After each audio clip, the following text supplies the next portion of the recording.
This is Sarah Malish, Chair of the Manchester Zoning Board of Appeals. And I will call the meeting to order on Wednesday, January 25th, 2023 at 7 p.m. I have with me in the room from the board, John Zahn, Brian Solacey, James Mitchell, and Catherine Howe.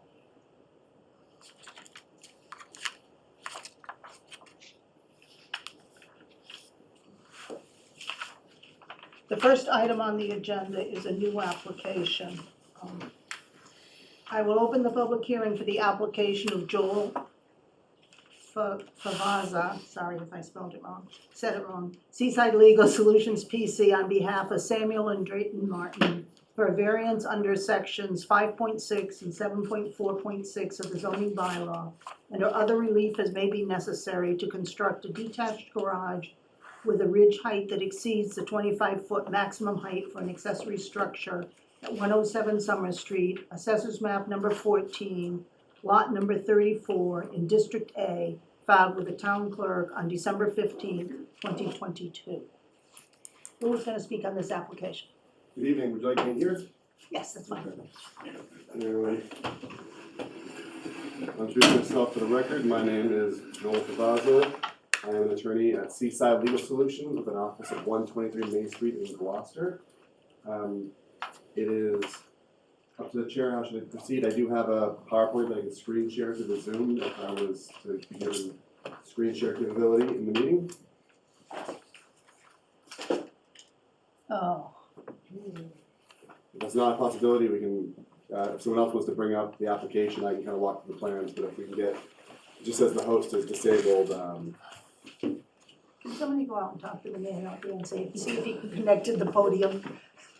I know we did it at another You meeting. can just enable him to screen share and then I think he'll be able to do it. Are you on Zoom on your, I'm on Yeah. Zoom. Oh, I'm never on Zoom. mind. It's up to you. I think he'll be able to do it. never mind. Okay. I just have to find him. My name is Joel. Got it.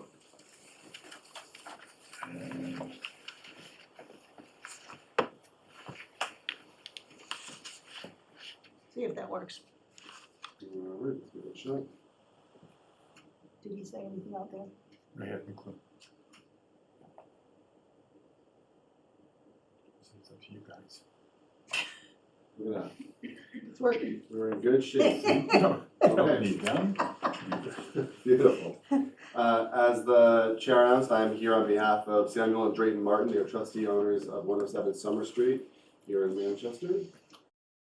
Advance the slideshow. So the proposed work tonight, we are simply looking, I'll make a bit of my infinite loop of since you're loop, okay, good. I'm trying to make sure the plans are covered. We're here looking to construct a new garage. It's a standalone detached garage separate from an existing home that was built in the 19th century. We are in the A zoning district, which is a single residence zoning district. This lot is conforming, and the lot currently consists of a single family residence and a building. So the relief requested tonight is a variance. As this board is well aware, the maximum building height for an accessory structure is either 1.5 stories or 25 feet. The height measured on this garage technically is 32.25 feet above mean construction grade. As you know, that requires us to go out and survey the actual elevation of the land before construction takes place. This is not a 32.25 tall garage. It is just going to appear to be 32.25 feet above the existing grade. So the relief request tonight specifically is a variance of 7.25 feet. That's just a copy of the table in the application. This is the site plan. I can get my little, sorry, I guess. A little annotation up here. So for those who came, we were standing basically in this area of the driveway. I put a little X, and we have the existing house, and we have the location of the proposed garage. It's, I believe, a 28 by 28 foot square footprint. And as we noted, for those of you who were able to make the site visit, and hopefully for those who have been able to go through the application package, you will see that we have a design of the garage that is made to mimic the design of the existing house. In fact, this is what I call the front face of the garage doors are. This mirrors a lot of the architectural detail you can see from the driveway currently of the existing house. And the side entrance and exit mirrors the basically the porch overhang that you saw that we face in this garage. So we have a nice little mirror into the two buildings looking at each other. These are just the remainder of the plans. If there's any specific questions, I'm happy to go through. You'll notice that I've highlighted part of this in yellow, part of this in green. The yellow portion is the portion of the roof that is technically above 25 feet above pre-construction grade. So if we were to follow the law strictly, basically the entire top 7 feet has to get lopped off and make for quite an ugly garage. And again, if we go to the reason behind this, it's if anyone who stood at the street line, the driveway line, it's hard to see in this plan, but I can tell you from reading it that the elevation of the driveway where we stood is around 106, 107. And the average grade for the garage location is 99.75. So we are about 7.5 feet down on average grade from the driveway apron itself. Obviously, to have a garage 7 feet down from a driveway is inviting a lot of drainage nightmares, a lot of difficulty navigating in and out safely, and eliminates any use of the apron in front of the driveway for reasonable turnaround access. So the plan is to fill that portion of the yard to bring it up level with or slightly above the grade of the existing driveway, and then build the garage basically level with the driveway itself, that you'll just drive slightly up or straight onto the garage pad and into the pad itself. Question that was asked at the site visit, I want to confirm tonight, is that there'll be no lower level to this garage. There's no basement, there's no storage below. It will be filled and a slab poured. This is not a way to sneak in a secret basement or anything like that. It really is just going to be a garage. This is the historical plan we found recorded at the Registry of Deeds.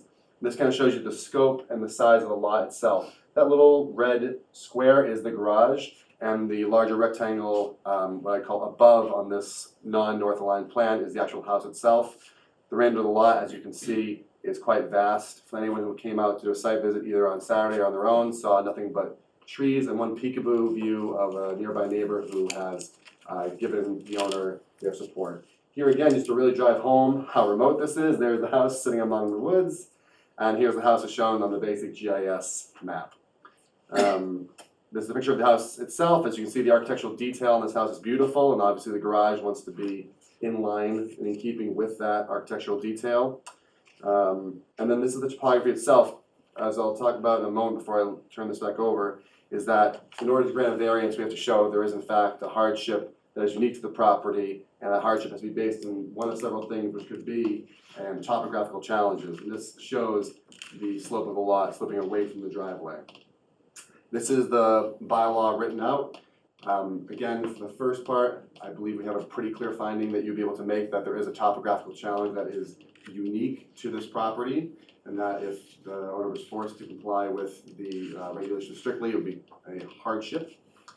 Again, we are either at this point driving down to a garage or lopping off the roof of a garage and making a garage that does not look in keeping with the house itself.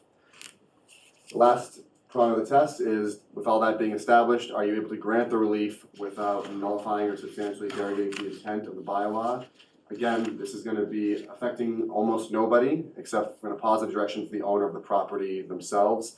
The one nearest neighbor who has a chance of seeing it through the trees is on board, and otherwise, anybody who lives in the area or in the town in general will really have no idea this happened unless they happen to drive up the long, windy driveway and see a garage that hopefully has been designed to make it look like the garage has always been there anyway. So again, one last time to drive home, the specific relief requested is a variance from section 5.6 of 7.25 feet. I thank you very much. I'll take down my screen share, but I can always put it back up if anybody needs anything further. Thank you. Questions from the board? I have a question. Yes. Well, thank you for a thorough presentation. There's a existing, on the exhibit plan, the site plan showing the new footprint. There's an existing stone retaining wall, and the new structure essentially clips or intersects that. I presume because you're going to be bringing the grade up to match the driveway apron, as you called it, that there'll be some substantial fill in that area, you mentioned that. What I don't see I don't see a concrete or designed or engineered wall to support that area. And it's my presumption that that would have to be an engineered wall, presumably poured out of concrete and presumably poured at the same time the foundation was poured. Is that the case, or is this just lacking in detail at the planning stage at this point?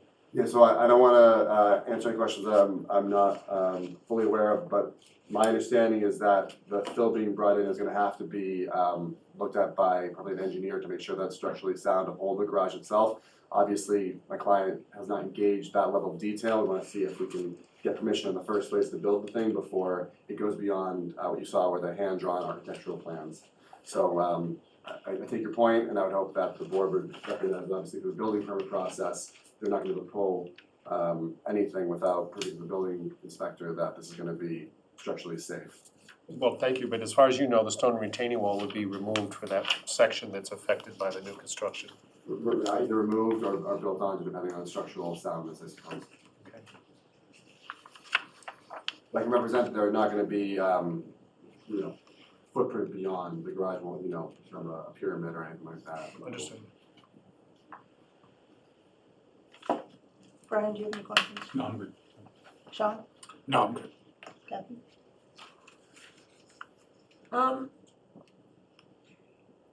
Why, and I'm not like an engineering person, so this might be a really obvious question, but why can't you regrade the driveway instead of making the garage taller?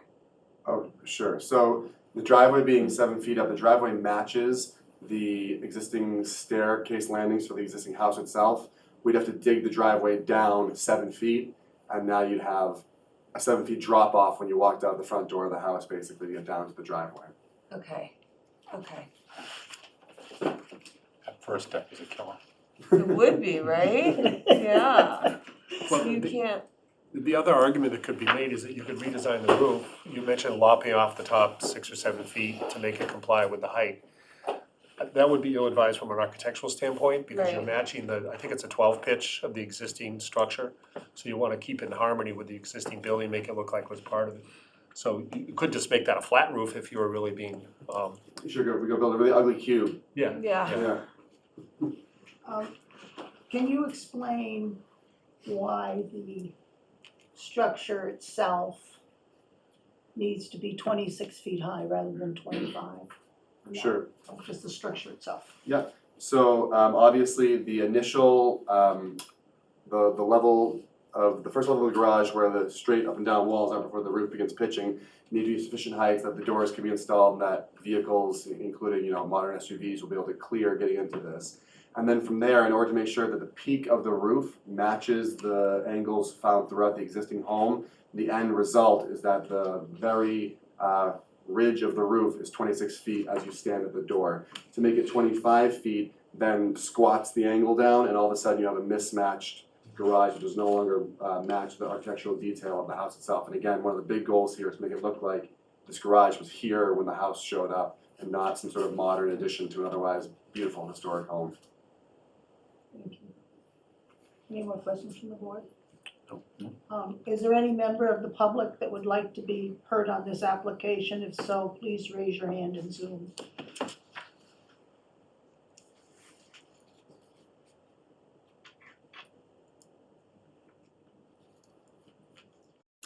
Seeing none, we'll proceed. Are we ready? Can we make a motion? Yes. I move to close the public hearing and approve the application of Joel Favaza, Seaside Legal Solutions PC, on behalf of Samuel and Drayton Martin for a variance under sections 5.6 and 7.4.6 of the zoning bylaw and or other relief as may be necessary to construct a detached garage at 107 Summer Street, Assessors Map number 14, Lot number 34 in District A, filed with the town clerk on December 15, 2022, based on a finding that the garage 26-foot building height is appropriate to be consistent with the architecture of the existing residential dwelling, and the ridge height of 32.25 feet from mean construction grade is due to the steep drop-off on the property at the location of the garage, owing to circumstances relating to the shape and topography of the land, especially affecting such land,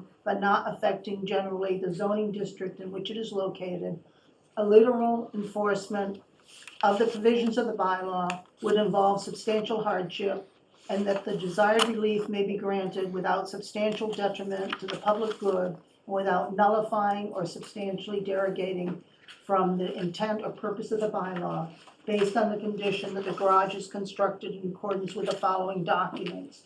Site plan prepared by Hancock Survey Associates, Inc. for works by Jesse DeBenedictis LLC dated November 21st, 2022.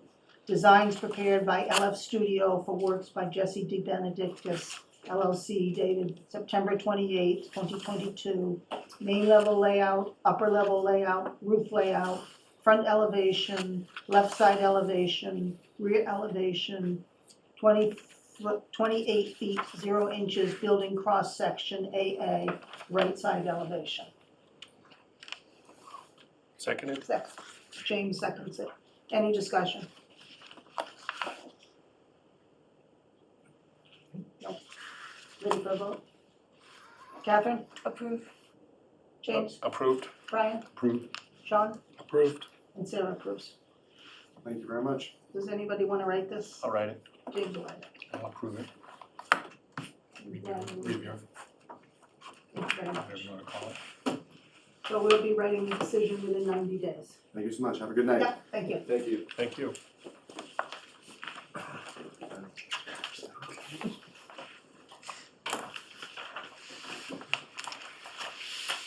Easy part. We now will address the appeal of an administrative decision that's been continued.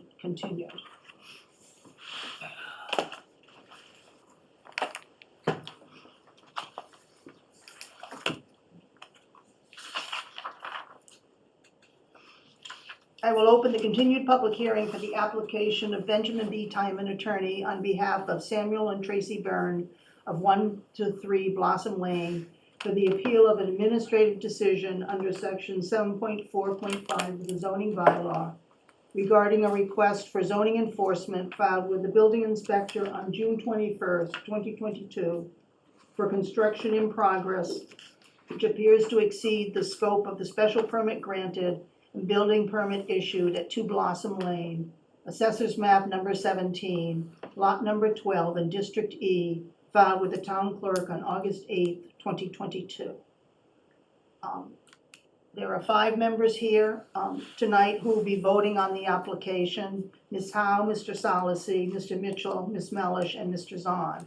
Although Mr. Zahn did not attend the October meeting, he has watched the video of the meeting, has read the minutes of that meeting, and he feels prepared to vote on this application. Is that correct, Sean? That is correct. Okay, thank you. I will start by reviewing the information with respect to the garage, main entrance, spa, pool shed, coverage by structures, and total coverage by structures and impervious surface. We'll then take comments from the public with respect to only those matters, and we will discuss the issues with respect to the topography after we've concluded that portion. I ask everyone to be brief, not duplicate what others have said, and I will limit the amount of time each person will be allowed to speak. There has been a lot that has transpired since this application was originally submitted.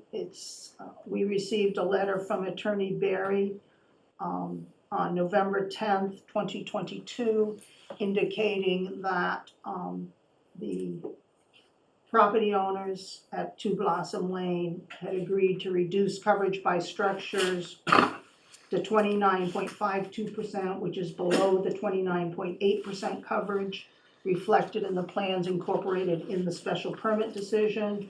They agreed to remove the spa and reduce the size of the pool shed to 197 square feet and reduce the size of the terrace, which results in coverage by structures and impervious surface of 32.6%, which is less than the 35% condition included in the special permit.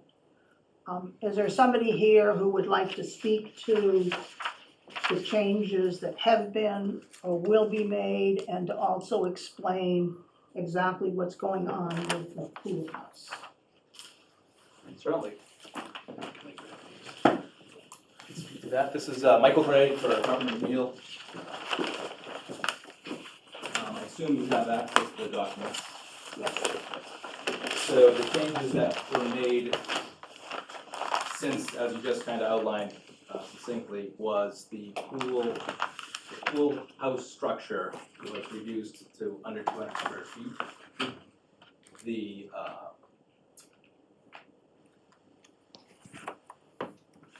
which I can speak to if you're interested in learning more about that. Which therefore does not require a building permit. And this has been, we've been working with Paul Orlando all along as far as checks and balances to make sure it's in compliance, which it is. So we've done that. That falls under the lot coverage by structures, and the total lot coverage of 35% for the special permit, which we now are in compliance with. In addition, we reduced the terrace as you noted, and have made other movements to bring it further into compliance. We removed the spa. The spa was an error which we, when it was pointed out to us, we immediately rectified and removed that. So rather than rebuilding it, we decided to remove it completely, so it's no longer part of the scope of work.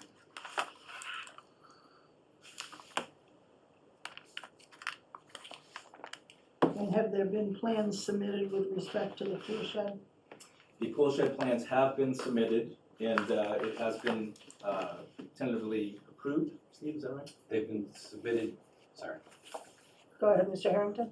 Steve Harrington, Carpenter McNeil.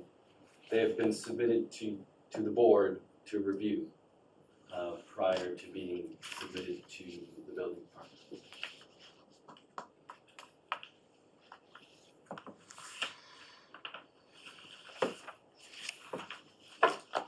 Do you know when those were submitted to the board? It was prior to the previous meeting.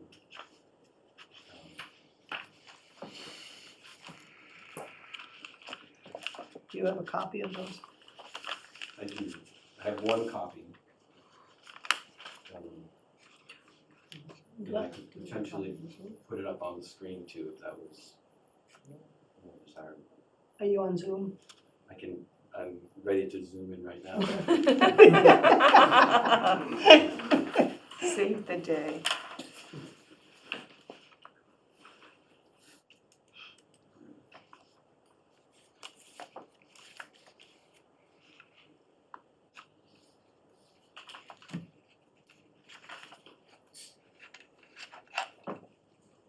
Oh, I just lost you. I had you and I lost you.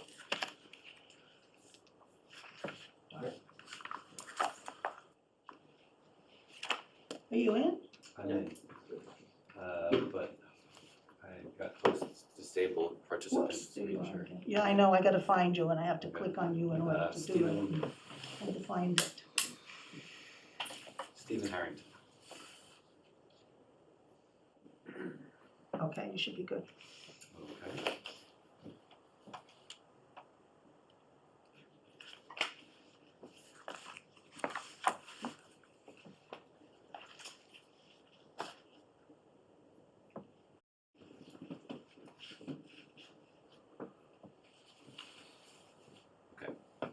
Can you guys see that? Yes. So what we attempted to do here was show you the outline of what was originally planned, and then what it's, the final is obviously darkened in. So this gives you the dimensions of the overall structure, which is 197 square feet. So the half bath was removed? Yes. Yep, it's just a simple rectangle. And how high above the roof is the chimney? It is, looks like 2.5 feet.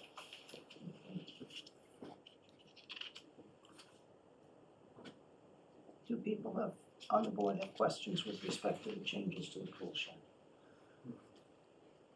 looks like it's been significantly reduced in scope and size. What's larger than what was originally submitted in the application, special permit application? Right, we had originally 180 approved square 180 square feet. And this is 97. 10% roughly. You're troubled? Sure. I mean, and this speaks to a bigger situation where people show us one thing and then bring us something back to us. They showed us 180 square feet, I'd like to see 180 square feet. That's what was presented to the neighbors. This is what the neighbors approved and accepted, okay? And then just incrementally changing things along. But that's just me.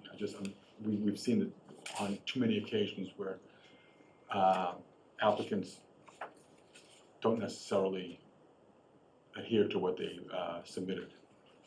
Right, normally a modification would be requested, like we had at 8 Kingsway. We made 2 subsequent changes, and each time they came back to us and asked us There's to a process here, modify. there's a process.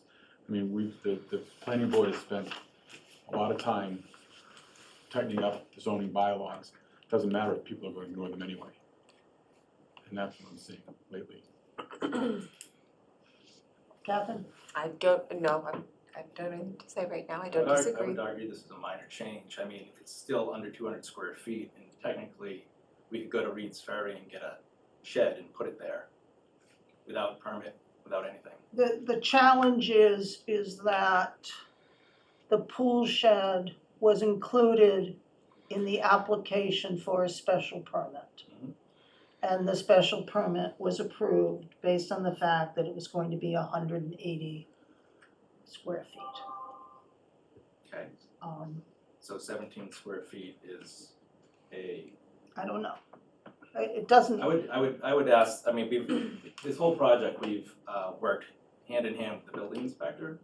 And I would ask, typically, we run these things before the building inspector, before we do anything. And we've supported the building inspector all along.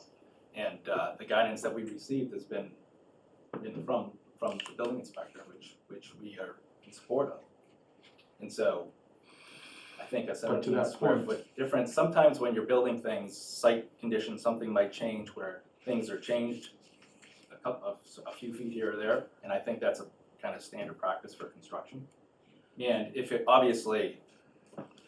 well in excess of that, then yes, we need to definitely file a change. But in this instance, I think the 17 square feet, I mean, we can talk about it, and we're not trying to subvert anything, or that extra 17 square feet isn't going to kind of make or break things here. If it's a matter of shaving off 17 square feet, we can do that. But this works with. Madam Chair, yes, right.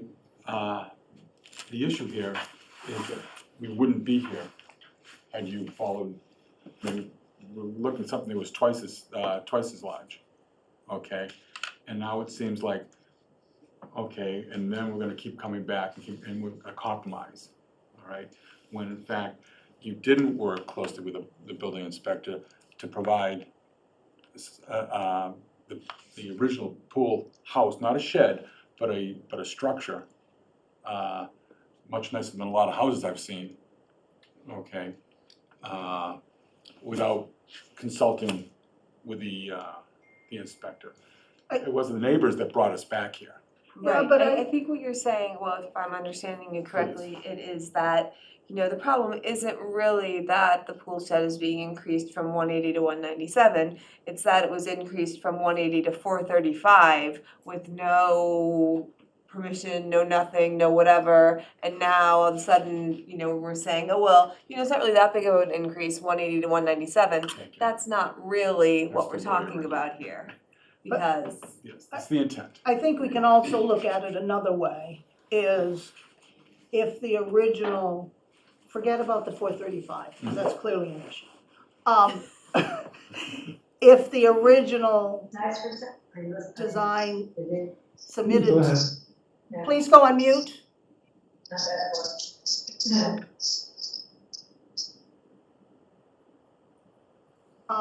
If the original design had been 197 square feet instead of 180, would it have made any difference in our decision? Exactly, and, probably not, but again, at least the neighbors would have had, some say in it. Well, I have a question. If you went back to Paul Orlando with a redesign, knowing that you were permitted to build 180 square feet, why did the new design end up at 197 and not 180? It was a function of the dimensions of the depth of the building. I mean, basically, we needed something that had the depth, that extra 17 square feet worked with just giving it that, because right now I believe it's 9.5 feet deep, So it was a design consideration. yes.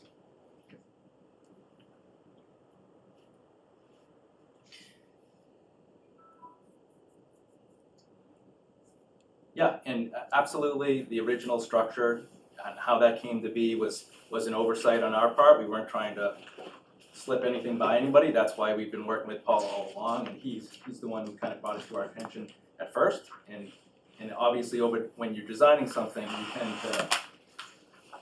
to work on it and try to improve it. And as we did that, it kicked over that 200 square foot. You don't need a permit for something over 200 square feet, which it was a complete honest mistake. And then it was like, okay, we got this. And if noticed, we've been very proactive in trying to rectify any mistakes. We're not perfect, we make mistakes. The spa got put in the setback. That was a thing that we took ownership of and got rid of it right away. We realized that was a mistake. And we've been very open and honest with Paul and trying to work through any of these things. And any feedback we get, we rectify right away. We've been in business here for over 30 years in Manchester, and honestly, we wouldn't be in business as long if we operated the way that certain people imply that we operate, asking forgiveness instead of permission. We don't do that. That's not how we operate. We've been in business a long time. We have a really solid reputation. So when there's a mistake like this, we own it and we take care of it. And the relative difference between 197 and 180, if that's something that you're going to draw a hard line on, then fine, we'll make it 180. But the 197 just worked better, again, architecturally. Can I ask a follow-up question? Sure. With respect to the 180 versus 197, when you sat down with Paul and presented the new design, was he aware that the new design was 197 and not the approved 180? Yes, I believe And he gave was. you a thumbs up on that, Yes. Yes. based on your assertion that it was a design issue and Yes, he was concerned more with it being under 200 square feet. And that was so our it met that requirement and Yes. your design needs. Was the design need also as a basis of what was already poured in place for concrete? I mean, were you, No, because we did have to remove some of the stuff that was there, so it was so that more- wasn't the reason? Right. I find that answer satisfactory. Can I ask one question? Yes, Sean? On the, when you're saying the design, the 17 square feet, what part of the design is actually changing that to give it, that you need that 17? You said it was the The depth. depth. The depth, not the length, but the depth. So why the depth? So that there's a little bit more room in there. It actually ends up being like an extra 6 or 8 inches in length of depth. Because when the doors are there and they open, you need enough room in there to have a piece of furniture or a piece of equipment. Because otherwise, the doors won't open.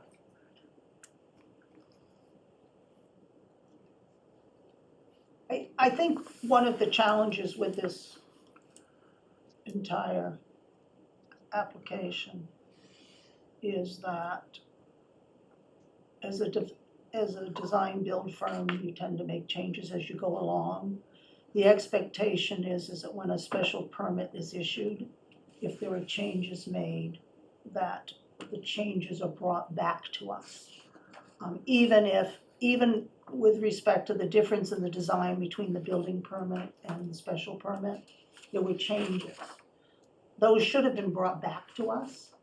It would have made things a lot smoother, because in all likelihood, we would have approved a modification. And I think the same thing with, the pool house. I think that when you're making changes, when you're dealing with a special permit, you need to be looking at the terms of the special permit, not just dealing with the building inspector. So that's, and granted, I think the building inspector should have notified us when the building plans were different than what we had approved too. So that's on us, on the town to some extent. Okay, Madam Chair, I'm not sure what, hold on just a moment, yeah, I'm gonna take, could you just put your screen down so I can see people? Mr. Timon, would you like to speak, and then I'll take briefly, maybe and then I'll take, swap with Mr. Gray if that's okay. I'll take questions from the public on this aspect. Please be brief. So, thank you, Madam Chair and members of the board. Ben Timon for the petitioners, Samuel and Tracy Byrne. So we're talking about the pool house.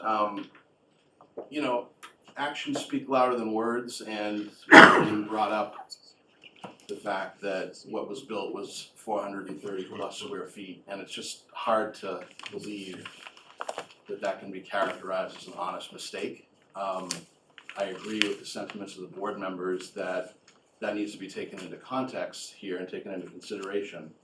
And as you said, Madam Chair, the applicant should have come and sought revisions, and they still should, because the request for zoning enforcement that we made to Inspector Orlando included a request that, you know, that those types of zoning bylaws and requirements be followed. And so I would urge the board, as part of its decision, to require that for this and for any variations from the special permit approved plans, of which there are many, and I think the board intends to tick through some of the other elements of this project, that you should require them to seek an amendment to the special permit for these changes.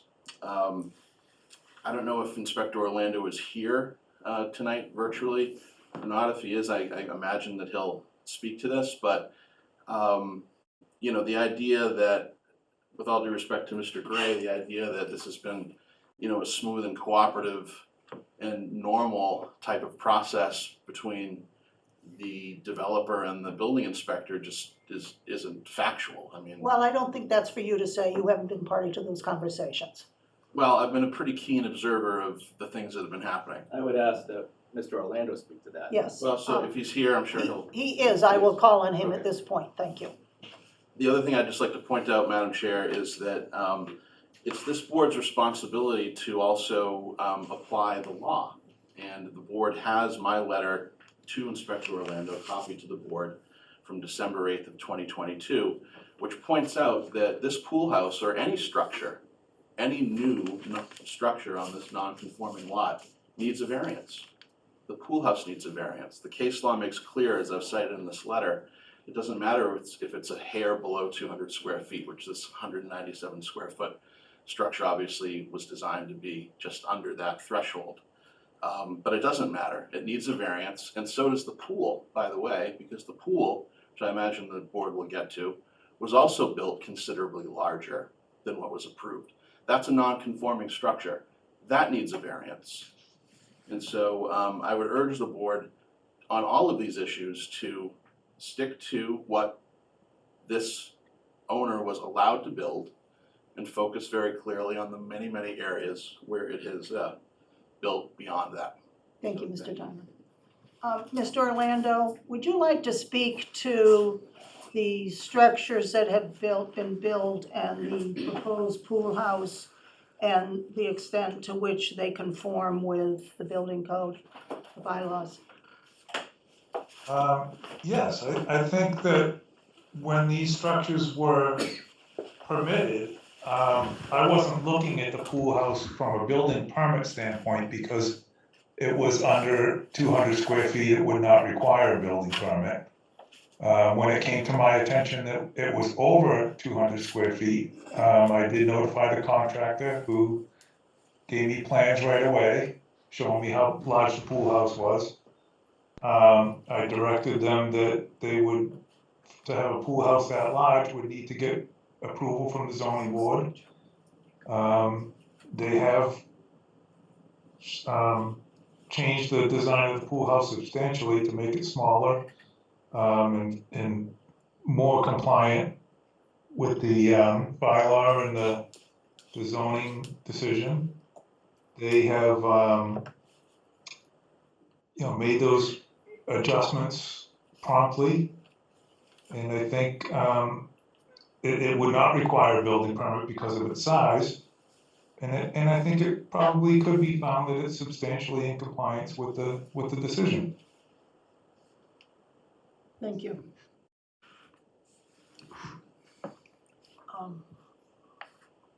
Does the board have questions on any of the other structures?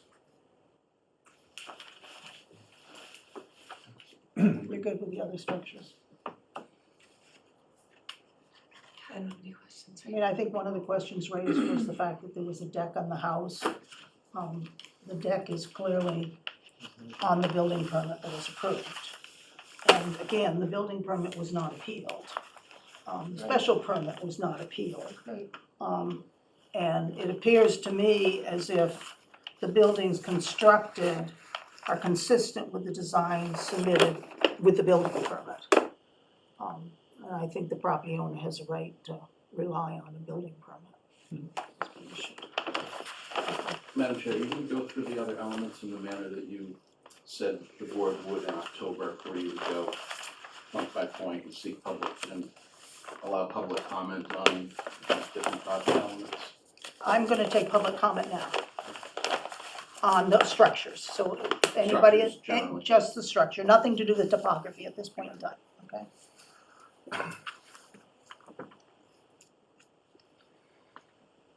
Is there any member of the public who wishes to speak with respect to the as-built structures? If so, please raise your hand in Zoom. I will limit you to 3 minutes.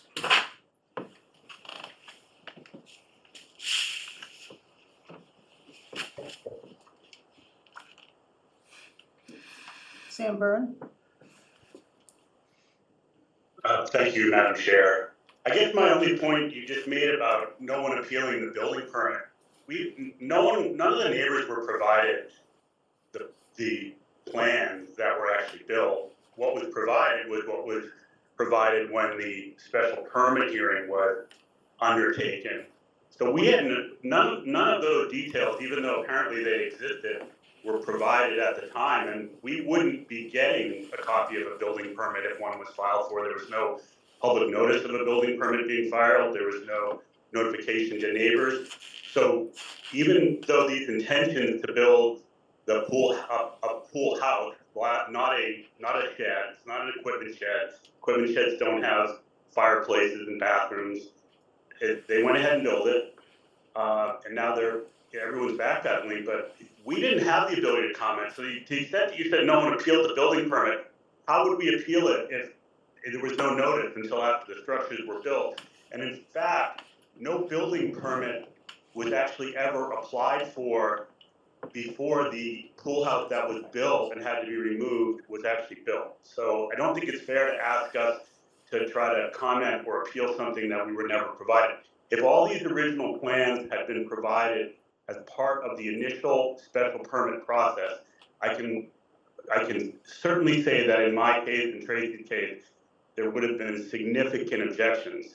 Even though they appeared to have existed, they weren't what was provided. A very simplistic plan was provided. There were no decks, there was no pool house, there was nothing along that nature. So I don't think it's fair to say that we should have been the ones that needed to be bringing it into compliance with what was approved in the special permit.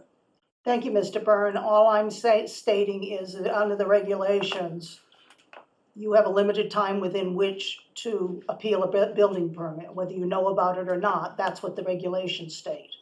And your appeal covers not only the special permit, but also the building permit.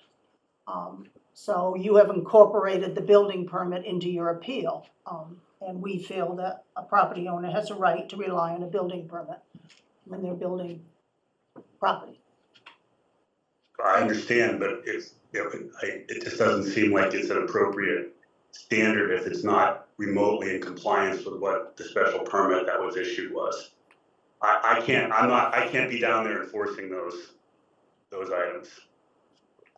Well, the pool house is now down to 197 square feet. The pool equipment shed? Yes. With a fireplace and, 20 some odd feet above the property line that was raised 6 feet, and the pool that's larger than what was planned, or the spa that was put in a different place. I agree with the sentiments of the board that this has been a death by 1,000 cuts incrementally, and it's hard to fathom that it was all done, that these are all mistakes in good faith. And I'll end my commentary there. Thank you. Is there any other member of the public that would like to speak? Please raise your hand in Zoom.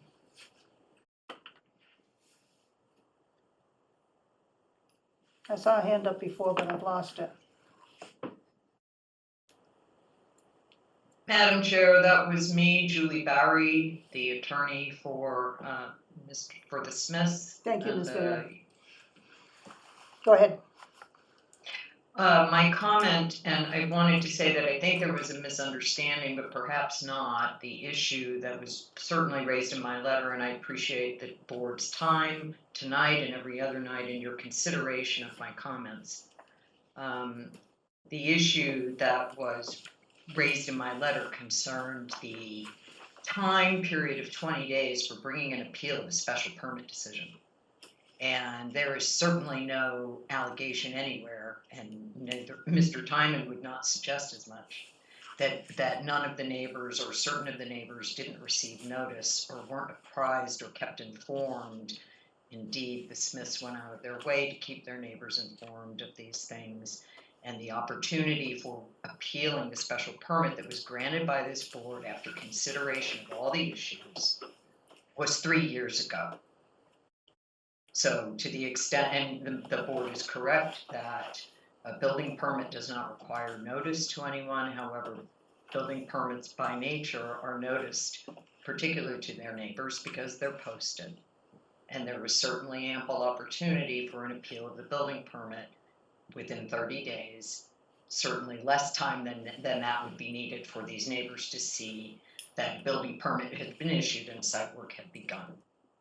So I just wanted to point out that distinction because it's, I heard that you had said building permit but corrected yourself to say special permit, but in either case the board is correct. Thank you for the time. Thank you.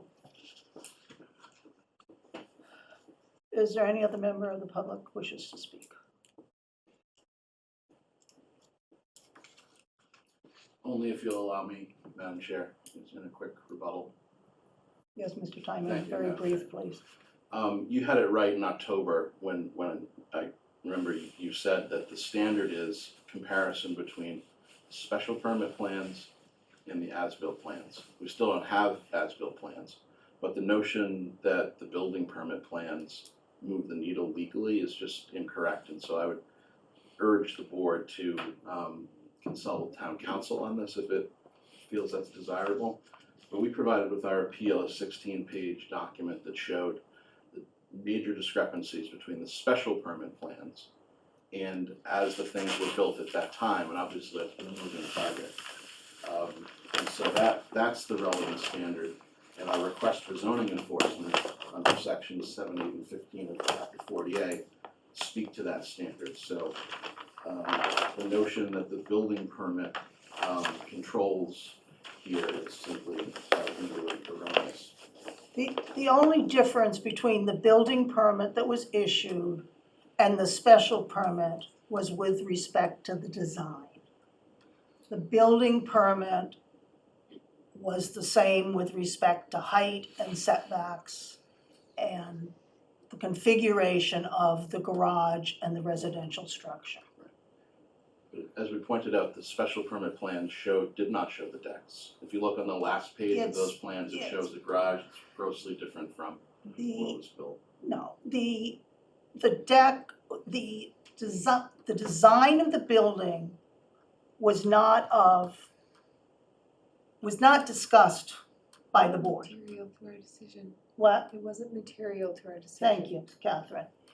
We were concerned about the location of the structures with respect to the setbacks and the height, We negotiated on the garage and asked them to move it back from the property line so it was consistent with the original garage, which they did. The other setbacks on the residence and the garage, all of those are consistent between the special permit and the building permit. The design was not material to our decision. And the swimming pool was 18 by 40 on the special permit, and it's 20 by 40. And I don't see that as a material difference.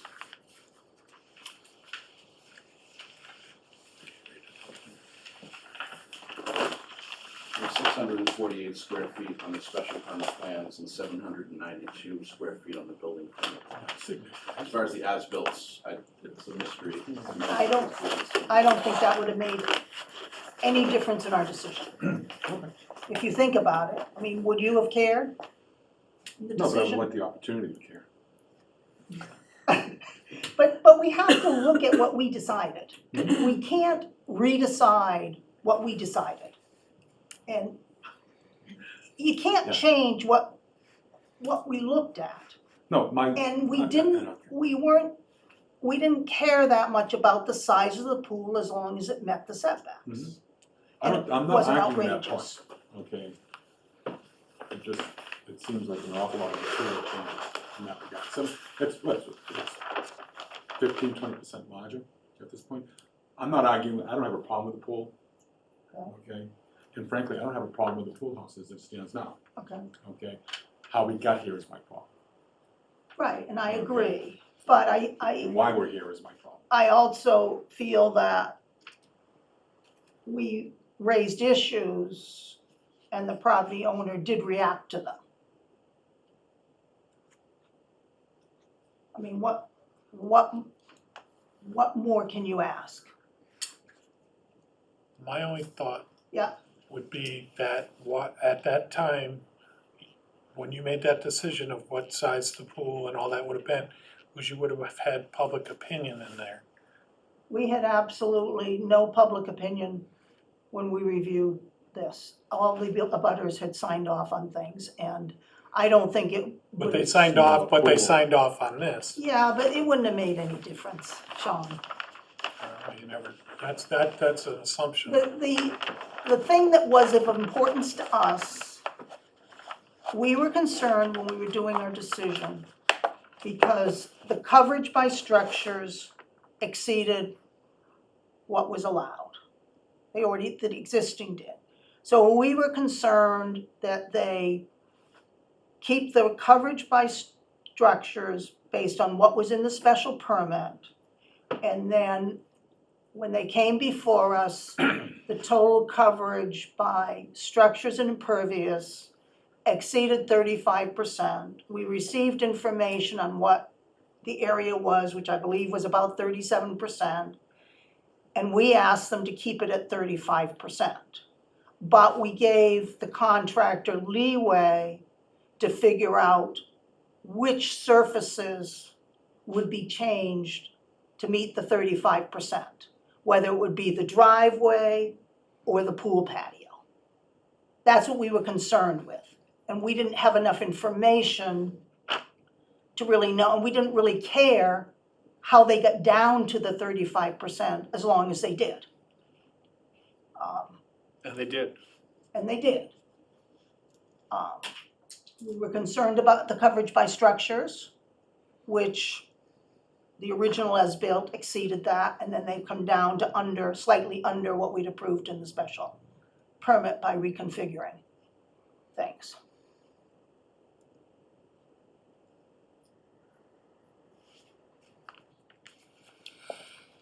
Do you agree with that, Jackie? The whole thing.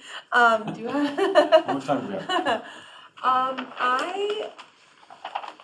I think, I'm not sure. I think, I agree with what Brian said, and I agree with what Sarah said. Actually, there's a lot of problems here, with the way this project proceeded, and it is a little bit hard to believe that it was all an innocent mistake or a series of innocent mistakes, because it seems to be a lot of things by a firm that I know is very, very, very capable, generally speaking. So, you know, it's really very troubling. At the same time, you know, what Sarah said is true. We did, you know, the things that we were concerned with, those requirements have largely been met now at this point in time.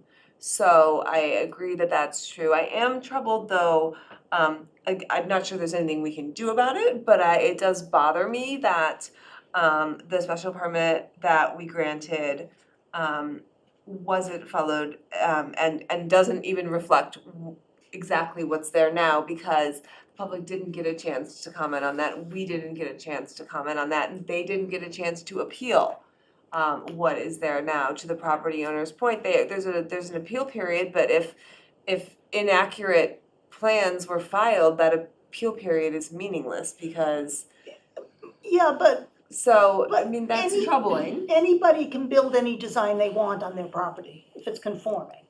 So But it wasn't- it design, wasn't conforming. no, but design, I'm not talking about the design, well, okay, what are you talking about then? just the 20-day to appeal the special permit that we granted and the size of things, Well, the right? size of the house and the garage are identical. They have removed the spa. I which was understand 100 that square now, feet. I understand that now Right. it's nearly identical or Okay, very close to identical. But it isn't exactly identical, and that's not really fair. So I'm not saying that it's the end of the world, but I think it's important to point out. I would also point out, as I recall, and I haven't looked at the drawings recently, the stone wall that surrounds the site. In the original special permits, there was no stone wall along the back. There was no lighting along the back. There's, I mean, I believe it shows as a wooden fence. I have to go back and check. There are a lot of minor changes that add up, okay? And I find it disturbing that it seems like it was, there was an intent, not to misrepresent, but, I mean, again, have think neighbors there's on the an back intent. wall, in the backyard, know that there was gonna be a fence, I mean, a brick wall with lighting across the top of it. They may have had something to say to that point. So But it you was think never there's an the- intent by our company? No, I'm saying is, I don't know what the intent was. All I know is that there wasn't an opportunity for the neighbors to speak to that, To the back wall? to the back wall, Yes, we brought that up to Paul Orlando before we even built it, okay? because we wanted to make sure that, did we need a building permit for it, because we weren't sure.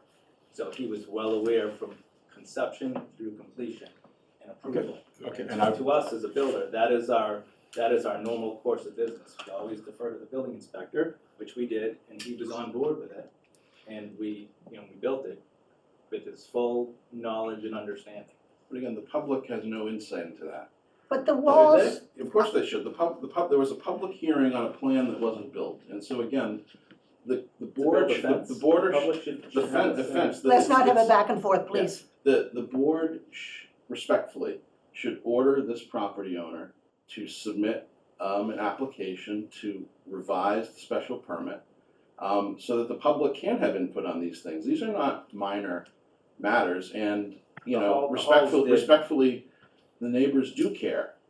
They've shown that they are pretty upset about these changes, and, you know, accountability and fidelity to the bylaws really demands that the board say, okay, if you wanna have these changes, submit for an amendment like you should have done. I want to go back to what the bylaws cover. The bylaws do not cover walls.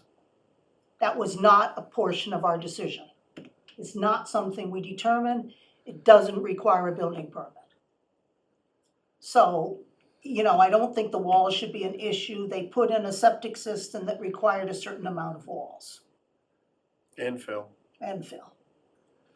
So, I hear what you're saying, okay, but in the overall scheme of things, okay, had the public originally seen this wall with lighting along the back, they would have commented on it. And then perhaps during the back and forth of the original hearings, something could have been done. I Okay, don't. Madam Chair, may I please speak for a moment? I Yes, have a Ms. couple Berry. of things that I do want to address here. And I would like to point out in the first instance that while this has been time consuming of the board's time, and we're all mindful of that, it's not correct to say that these were done or to suggest that these things were intentional. I would remind the board, as well as Mr. Timon, that the Supreme Judicial Court, in the Bjorklund decision among many, has said that these types of changes that occur during the building process do not necessarily imply an intensification or a modification of what was approved. And the fact that these were undertaken with the consultation with the building inspector at every turn is critical. The fact that the wall is not part of the special permit means that it doesn't matter if the public saw the wall on the drawings and didn't like it. That was not the purview of this board. I would like to point out as well that the system works. The special permit was granted. It was recorded without any appeal, and that means it's final under the laws of the Commonwealth. These changes that have been made, which when Mr. Byrne complained to the building inspector, and the building inspector, as the zoning enforcement officer for the town, followed the code, issued cease and desist orders, and required that the applicant perform certain modifications to bring it more in conformance with what was depicted on the special permit and building permit plans. That was done here. So the fact is that the system works. The plans have been brought into compliance, largely into compliance, and Mr. Timon knows that any of the issues that have been discussed here and the minor modifications that have resulted at the end of this process, bringing it in compliance, are not anywhere near necessary, and as this board has already indicated, they could have granted it if the applicant had done so and requested modifications. It could have granted those modifications. So we would respectfully ask that the board consider that on top of all of these things that have come and gone, that at the end of the day, this project and the plans have been revised and significant changes have been made at great expense to the property owner to bring them into compliance. So the message is heard loud and clear. However, what was wrong has been rectified with the approval of the building inspector pursuant to his letter of July of last year, which is what this appeal is about. And I appreciate your time. Thank you. Thank you.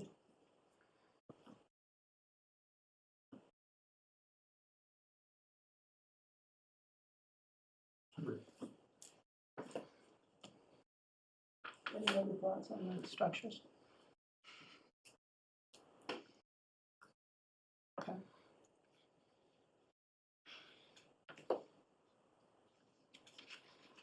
We will move to topography. Oh, yeah, let's do that.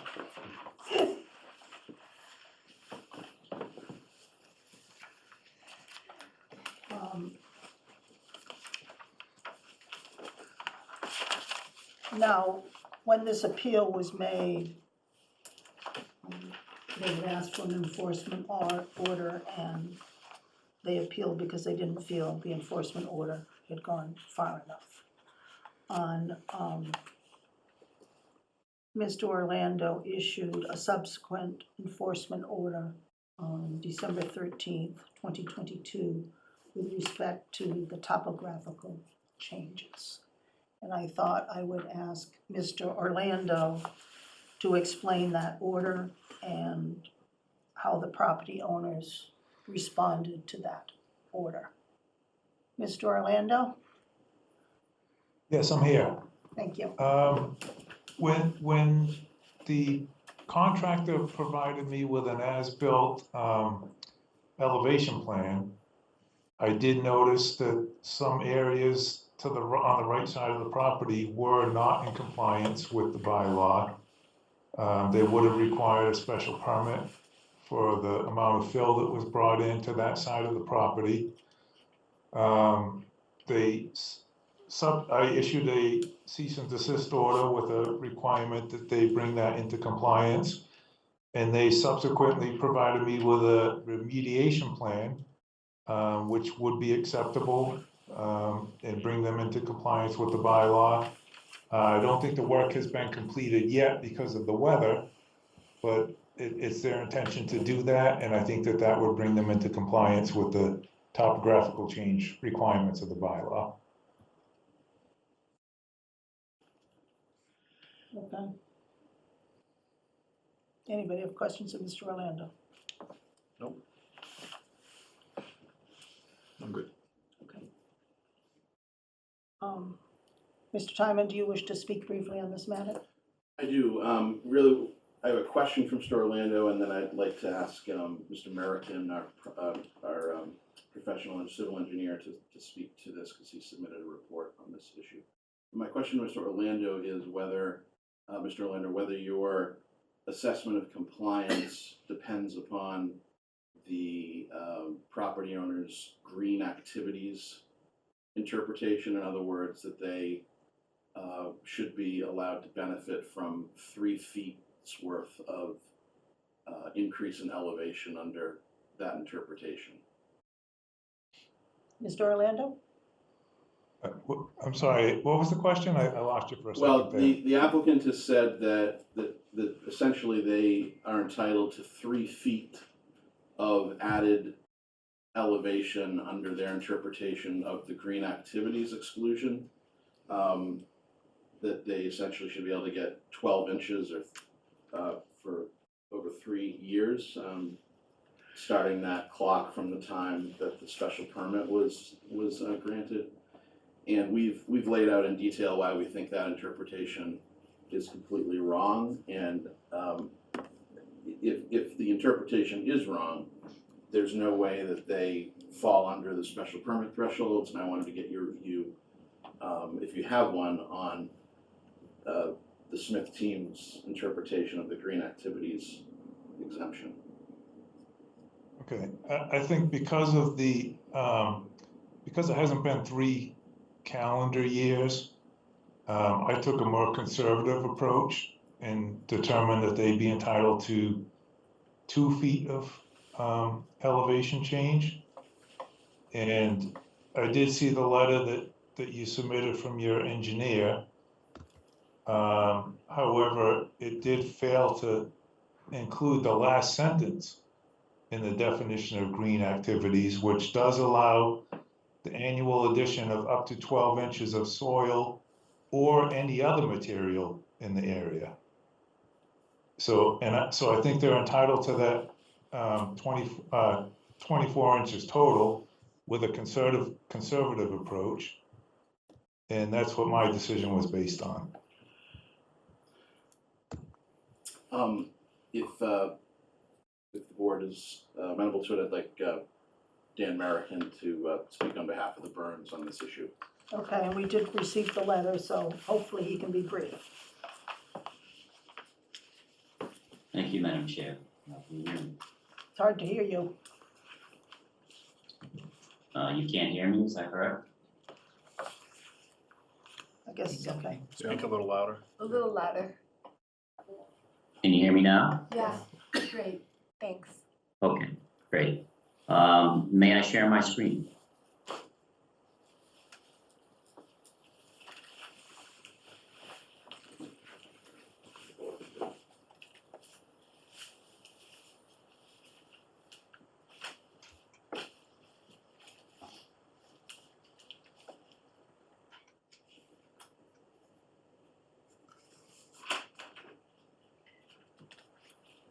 You should be able to do so.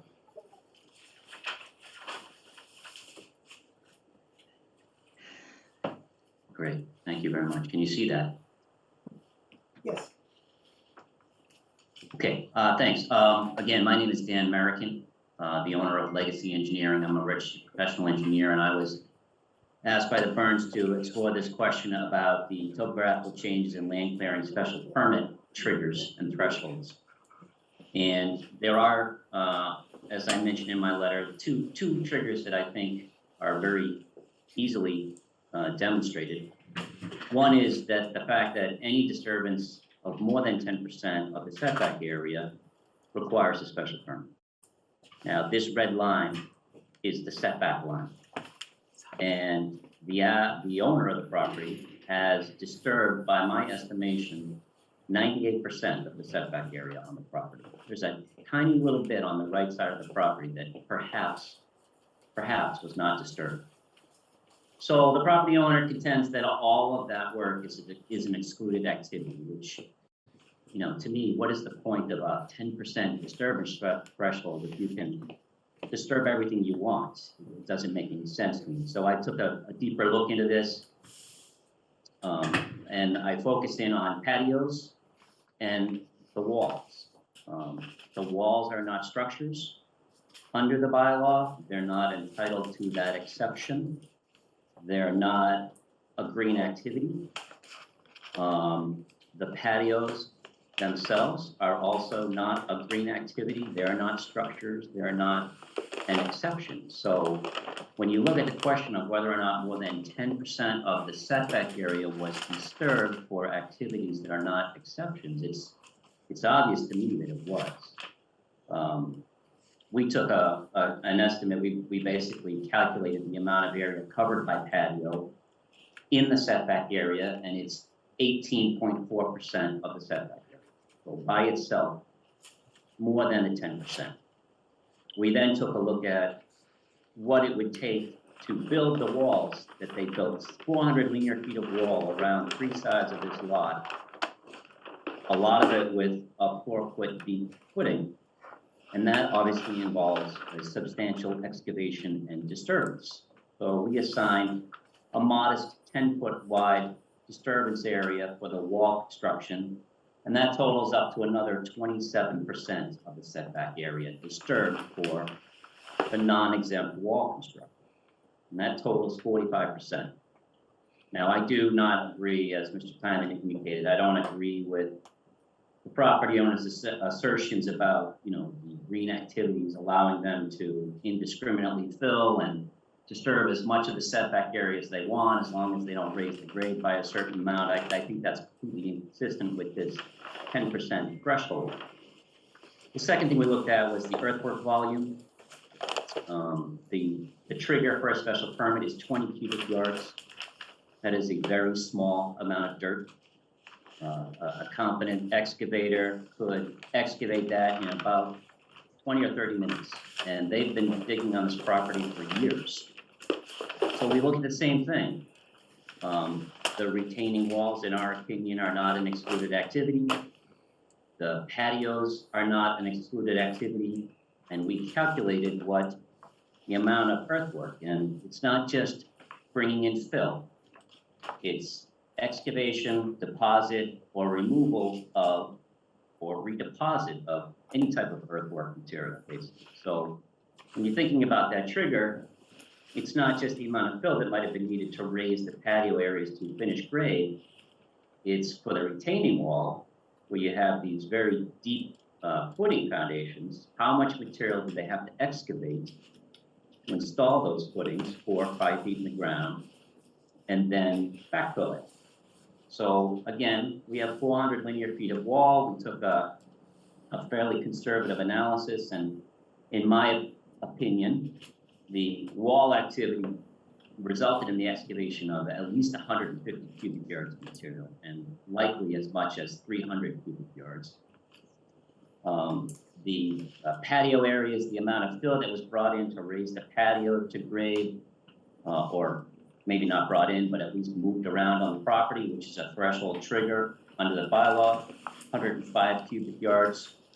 So between those two alone, setting aside any disagreement about whether the property owner's green activities exemption is valid or not, just between the work associated with these, very substantial retaining walls and the patios, you're far, far in excess of 20 feet of yields. And, I think it's interesting, the conversation the board was having about the walls and how you felt that it didn't fall within your consideration, but with a special permit being required and being triggered by the construction of those walls, it most certainly would fall within the consideration of the planning board for the special permit that, in my opinion, is and was required to be obtained. So it's our view that all work within the setback areas should cease, and that the applicant should be required to seek the special permit for topographical changes and land clearing. And I'm happy to answer any questions you might have about my analysis or my views on this topic.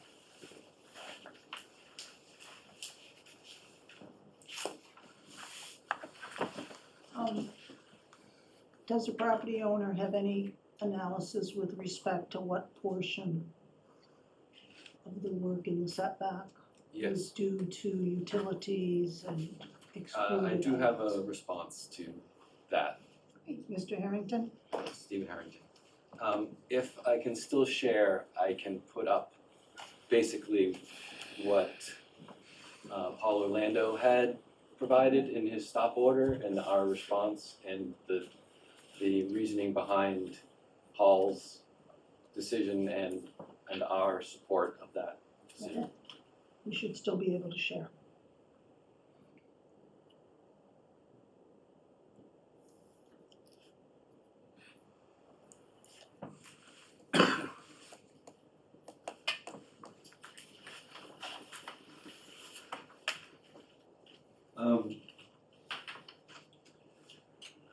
First, I'd like to point out that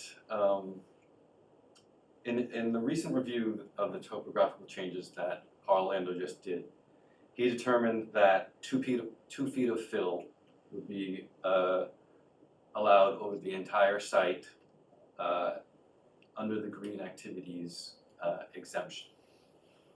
And the building inspector correctly identified an area of concern in his, which was the orange area in that site plan, which was the area that was above that 2-foot line and not part of any exemption that is allowed by the code.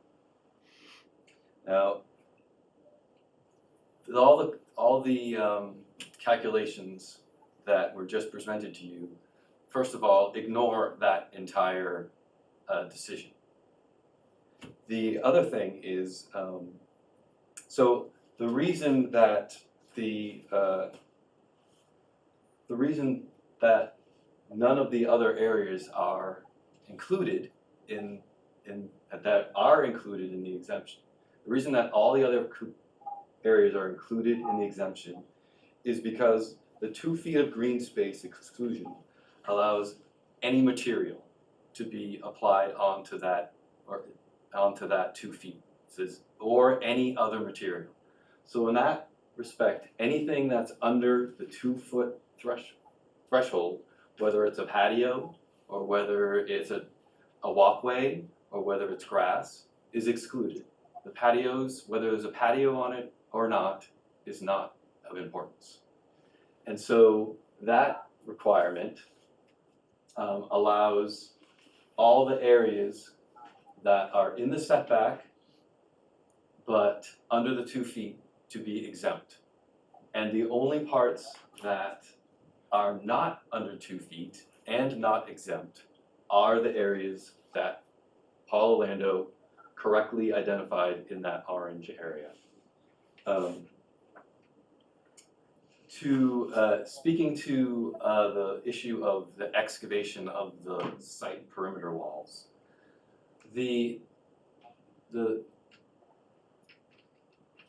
code here is called topographical changes, and digging for a foundation and then putting the material back where you took it is not a topographical change. There's an exemption for all the structures, for building all the utilities, for building all the structures, for building the septic system, which excludes anything where you're removing, you have to dig, and then you just put the material back where it was. So the assumption that all this area where we excavated and removed material and then put it back in the same place is somehow part of a topographical change, I think is a misinterpretation of the code. And if that were true, every project that comes through here would need to go to the planning board because they'd be excavating, more than the amount that's allowed. So when you look at the area that Paul Orlando has correctly identified as the area concerned, which is above the 2-foot fill line, which he is allowed and is not excluded, that is that area. Now, when we went to revise the grades to comply with Paul Orlando's review, what we did was we lowered this purple portion down to that 2-foot elevation change, so that portion no longer is not in compliance. It's now in compliance and meeting the code based on the 2-foot exempt. So it is now exempt because it's under that 2-foot area. The remaining areas for both cubic yards and for the disturbance area, these areas are the only areas that are now part of that unexcluded area. And we did the calculation and showed that the teal areas here were areas that we have kept at the existing proposed grade, the original proposed grade. And then these yellow areas are areas where we're sloping that grade down to meet the new reduced grade so that it is exempt. And those areas, which are the only areas that we're now applying here, the volume calculation for those teal areas and the yellow areas is 19.1 cubic yards, and the percent of the setback area is 4.3%. And that's how we have gotten to, with Paul's help, to determine that we are in compliance with the topographical requirements, that we have not exceeded either the fill amount or the disturbed area amount in the setback areas.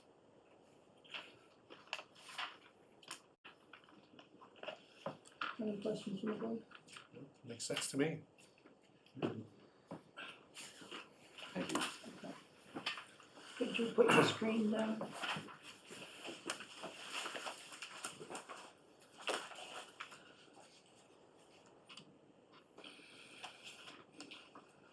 Are there any members of the public who wish to be heard on the topographical changes? If so, please raise your hand.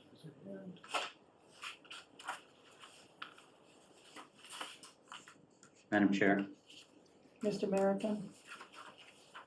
I'd just like to address a thought here. The property owner's contention that excavation for a structure is exempt. There is an exemption for a structure, but your bylaw in the definition of a structure specifically states that a wall is not a structure. So an excavation for a wall would not therefore be an exempt activity. And the green area exemption only includes the annual addition of soil to any area. It does not allow for any excavation of an area. So they want to argue about patios, fine. The wall is not a structure, and they undertook a massive excavation, and excavation is a trigger for the special permit. Thank you. The definition of an excavation is it creates a cavity, according to Webster. When you remove earth and put it back, that's not an excavation. An excavation would leave a hole. We obviously, in all our construction, we are removing soil, we're putting something back and putting the soil back. So, at the end of the day, the title of this whole section is topographical changes. And what is changed on the topography of the site, when we started and when we finished, and that's what matters. Thank you, Mr. Gray. And I would say, what this has to do with it being more detrimental to the neighborhood, I have no idea. Is there any member of the public who wishes to be heard? Please raise your hand.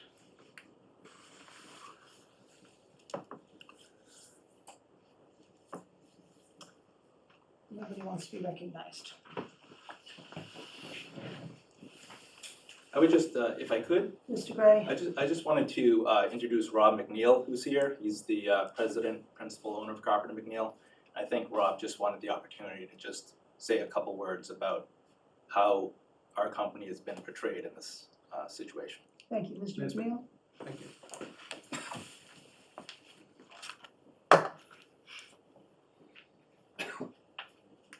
My name is Rob McNeil. I live on Eaglehead Road here in Manchester. I'm president of Carpenter and McNeil.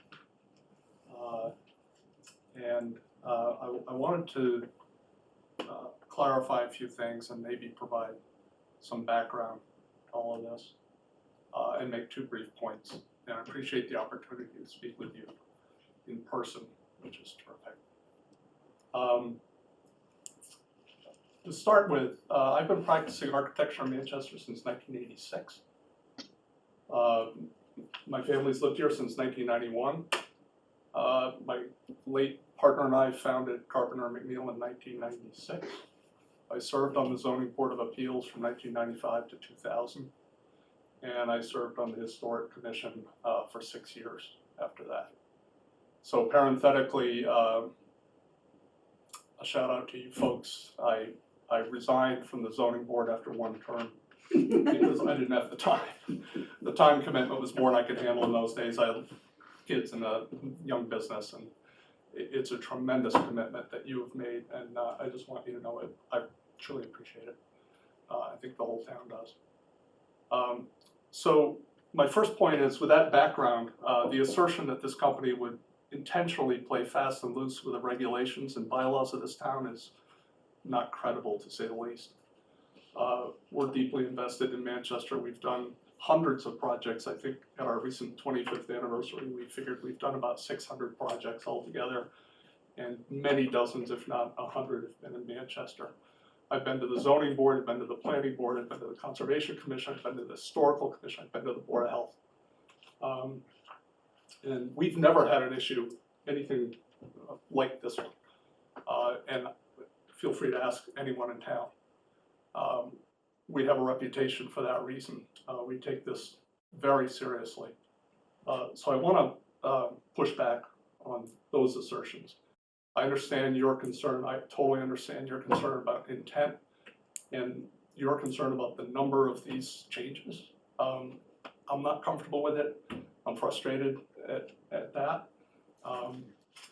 But I want to set the context here as to our company and how this is played out. This is not how we do business. We couldn't be in business for 27 years if we intentionally did those things. Having said that, we did make mistakes, and I think we've discussed it already tonight. I don't have to elaborate on it. The two or three have been discussed here. Those are mistakes we made, and I sincerely want to express to the board my personal apology, because I've been on this board. I know how precious your time is. I know how difficult these issues can be. It was never our intent in any of this to deceive or to take advantage of a situation. It's just not how we do things. And I realize, again, we made some mistakes, but they were honest, good faith mistakes. And I could speak at length and passionately about this, but I'll stop there. Thank you very much. Thank you.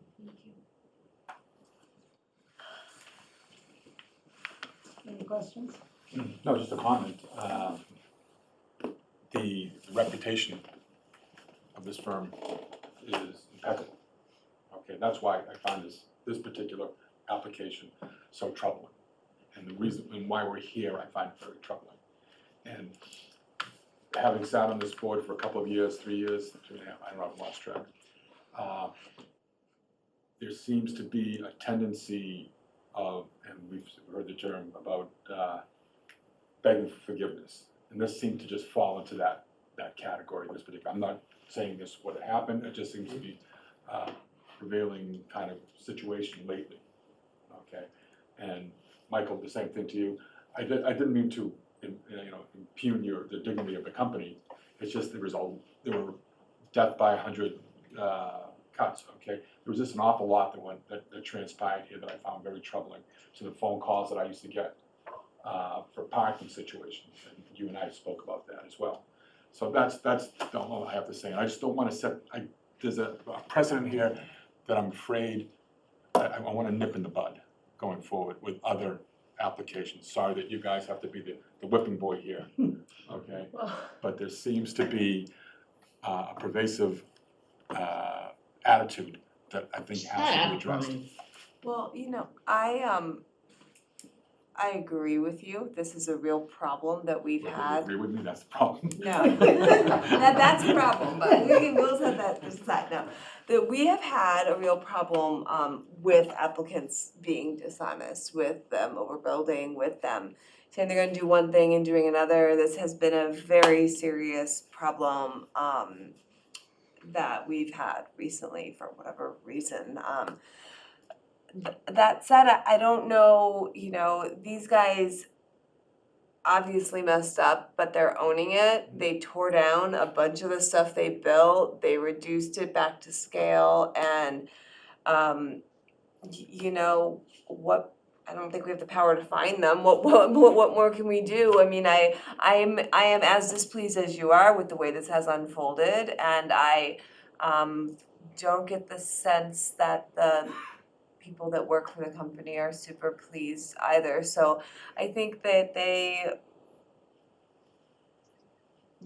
I think they messed up, but They did a they good said job begging for forgiveness. they did a great job begging for forgiveness, but also we can't put the fact that a bunch of other people violated our orders all on them. I don't disagree. And may I, we're supposed to be speaking to you. Yeah, we're supposed to be speaking through you, Sarah, sorry. I just want the message to go forth that we're not going, that we're Right. going to, we're gonna look at this very hard and very seriously. Well, The fact that there was a lot of money spent by this applicant, okay, to bring it into compliance. Right, I Okay. think that's an important point. Is important, and Because we a could have message that required is that. sent, that a message that was sent, Mhm. and we would have required that, Right. okay? That's it, so to your point, no hard feelings. Appreciate that. Yeah, and I think that's a distinction I was hoping to make. I know you're having a hard time believing that we could make a mistake like that, but it was. They literally did not think they were getting away with something. They thought it was okay to do that because they were hyper-focused on the block coverage number and missed that they were crossing over the threshold. Honestly missed it, and they wouldn't be in the company if they weren't honest. No one's trying to get away with anything. Sean? The only thought that I had, going off of what they were saying, was that we also have an obligation to the people that are around them. That when we make these decisions and that we also take them in consideration whenever we make a decision on all our plans, and that we consider how they affect the people around them. When these kind of things happen, we have to take into consider it affected the other people, not Right. just them. They had, yes, these people took on a hardship of the financial, but that was a choice they also made. Yeah, I agree So- with you, Sean, except for the fact that, we're here to determine whether at this point in time, based on the changes made, whether it brings it substantially in compliance with the special permit. That's all we're here for. We're not here to slap people's knuckles, Nope, that's to what tell I'm saying. people, you know, I agree there's a problem in town that neighbors should not have to bring this type of thing forward. That as a town, we need to have more staffing in our building department in order to be able to keep abreast of projects that are going on. I think we just need people to be honest about what they're doing, but, I don't you think it's an know. honesty problem if people make a mistake. Well, that's true. You know, that's not honesty. That's You know, and true, people do but- make mistakes, and I think that we struggle so much with the bylaws, so much with the cases that come before us. How can we expect everyone else in town to understand what they're supposed to be doing? No, I agree. We- Honest we mistakes need- are made, we- but then we there's need- also. We need more oversight on the big That's projects. it right there. You know, and a butter should not have to come forward. We should have known. Mhm. We should have known that the pool house went up and it was too big. Well, we didn't. Because nobody in town looked at the ongoing project. You know, and I think that's what we can change going forward to eliminate some of these. Well, and I think to Brian's, you know, point earlier, you know, had the remediation not been done voluntarily, I think we would have required it. Right. You know, and I think that, you know, anyone that's listening to this is hearing that now, right? So I don't know how many people are on there, but To that point, 3 months ago, we were, you know, in kind of conversations, not open meeting law violations, but, you know, I think that was where we were leaning. but the changes have been made, And now, and here we are. Madam Chair, can I just say a concluding thing on behalf of the petitioner, because it sounds like we're reaching near the end of the substantive points, thank you. You said that the town needs more oversight. You are the oversight. No, we're not. No, you are, No. the statutory appeal is asking you to oversee and overturn the lack of enforcement by the zoning enforcement officer. You know, no one deserves a mulligan here. I appreciate everything that was said about the long, you know, history of Carpenter and McNeil in the town.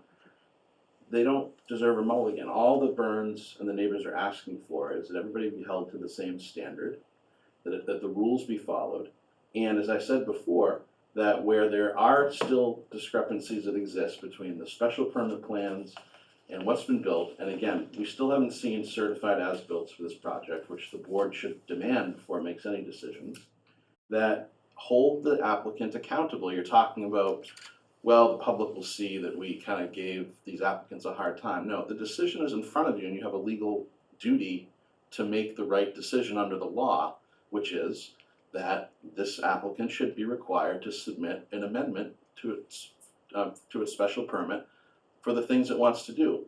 And on the topographical change, I mean, the evidence is clear based on what Mr. Merrickin said, that just on the stone walls themselves, that they hit both of the triggers in question, that you can't have more than 20 cubic yards of additional fill or moved fill or disturbed ground. And just on the stone walls themselves, that has been clearly exceeded. And the disturbance of the setback area, which is set at 10%, has been well exceeded just on the stone walls. And there's no reasonable debate that those are excluded activities. So I hope the board doesn't ignore the fact that that is a clear violation of the bylaws. And the bylaws say that anyone that engages in those activities must receive a special permit from the planning board. Mr. Orlando said in an email on December 9th that I have also directed the Smiths to the planning board as to the amount of fill. What has happened with that?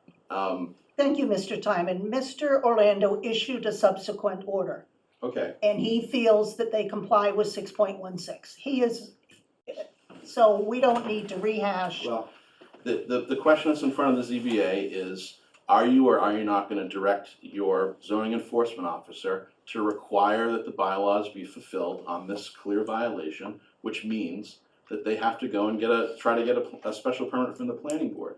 And it sounds like the ZBA is just going to wash its hands of that. And if you do, you're respectfully, stepping away from your legal responsibilities. Thank you, Mr. Timon, you don't need to tell us what our obligation is. Well, I just because we think with- disagree with the argument doesn't mean we're washing our hands. Yeah. And I think that with respect to the walls, it certainly is not contemplated that that's included in topography, because if it were, any single person in town who wanted to build a stone wall would need a special permit from the planning department. And I don't think that, planning board, I don't think that is what's intended.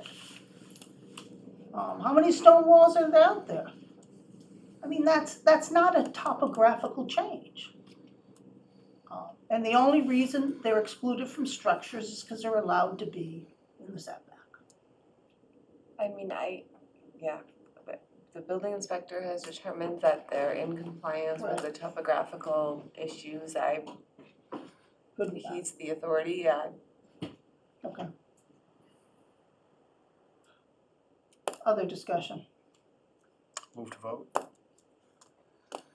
Second, Now, what are we voting on?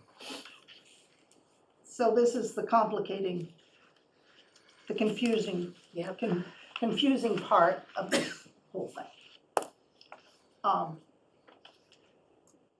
In order to approve the appeal and say that the property owner has not conformed,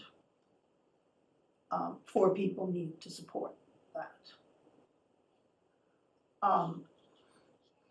If we deny the appeal, only 2 people need to support the denial, because that would leave 3 for the approval. And I'm inclined to make a motion to deny the appeal. Do people understand what I'm saying? I do. Do you understand, Sean? Ryan? That's a little confusing. Well, I think I got it. Maybe, yeah, I think It's a we're understanding. long run. Okay. I move to close the public hearing for the application of Benjamin B. Timon, attorney, on behalf of Samuel and Tracy Byrne of 1 to 3 Blossom Lane, and take the following action with respect to the appeal of an administrative decision under section 7.4.5 of the zoning bylaw regarding a request for zoning enforcement filed with the building inspector on June 21st, 2022 for construction in progress which appears to exceed the scope of the special permit granted in 2019 and the building permit issued in August of 2020. At 2 Blossom Lane, Assessors Map number 17, Lot number 12 in District E, filed with the town clerk on August 8th, 2022.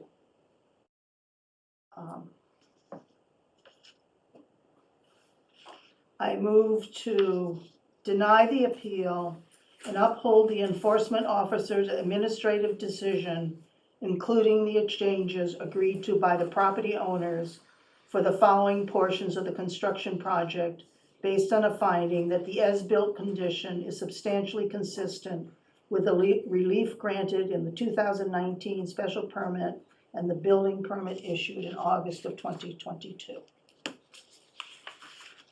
Ready? Garage with respect to side setback, rear setback, and roof height, based on a finding the dimensions are consistent with the 2019 special permit granted and the design is consistent with the approved August 2020 building permit, neither of which were appealed. Second, house with respect to front setback, rear setback, and roof height, based on a finding the dimensions are consistent with the 2019 special permit and the east second floor deck and design which are consistent with the approved August 2020 building permit, neither of which was appealed. Third, coverage by structures of 29.52% based on a finding that the coverage is less than the 29.8% that was granted in the 2019 special permit. Fourth, Total coverage by structures and impervious surfaces of 32.6%, based on a finding that the coverage is less than the 35% granted in the 2019 special permit. Fifth, the stone wall and iron fence surrounding the property, based on a finding they were depicted on the plans included in the 2019 special permit and are not required to be included in a special permit. Is not relief required under a special permit. Swimming pool, based on a finding the 18 by 40 foot size is not material different from the 18 by 36 foot swimming pool granted in the 2019 special permit, and an 18 by 40 foot pool was reflected in the plans included in the August 2020 building permit. The spa, based on a finding that the property owner has agreed to remove the spa as it was located within the setback and such relief was not requested in the 2019 special permit. The pool shed, based on the new design, reducing the size to not exceed 197 square feet, based on a finding it is not substantially different from the 180 square foot granted in the 2019 special permit, provided the structure does not encroach into the setback, has a roof height of no more than 2.5 feet, 12 feet 3 inches, and the chimney does not extend more than 2.5 feet above the roof. And provided an application for a building permit is filed if required and approved by the building inspector, and is constructed strictly in accordance with PS 2.00 prepared by Carpenter and McNeil dated 12/12/2022. Since the pool shed relief was granted under the 2019 special permit, which was not appealed, it is now moot whether it should have been a variance or a special permit. Finally, topographical changes made to the property which may have exceeded those allowed under excluded activity, based on a finding the enforcement officer issued an administrative order to the property owner on December 13, 2022, to which the property owner responded with proposed changes and remediation. And the enforcement officer determined that those changes, that they will meet the requirements of section 6.16 of the zoning bylaw and do not require a special permit from the planning board. The administrative decision was not appealed. Do I have a second? Seconded. Any discussion? Brian? No, nothing substantive. Okay. Are we ready to vote to deny the appeal of the administrative decision? Yes, we are ready to vote. Okay, Catherine, Denied. Is that what I'm supposed to say? are you voting to deny? Yes, I'm voting to deny. Okay. Jim, Voting to deny. Brian, Voting to deny. Sean, Voting to deny or voting to? Not to deny. you're not gonna deny it, okay, and I vote to deny it. So 4 people have denied it versus 1 not, so it is denied. Thank you all for your time. Thank you. I guess I'll write this, who would like to review it? I can review it, Sarah. Catherine, okay. Thank you very much. Thank you all. Thank you for your time. Thank you. Thank you.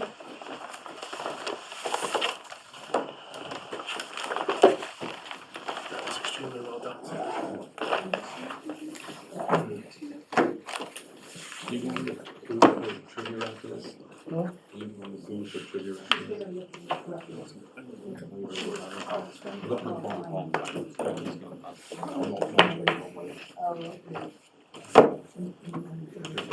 me. So, probably not. It's raining on me. Okay, come on.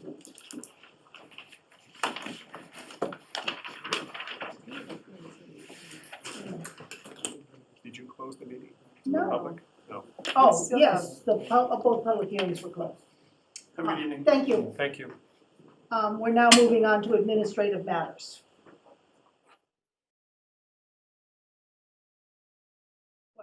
Nothing? Okay, well, It's a blink.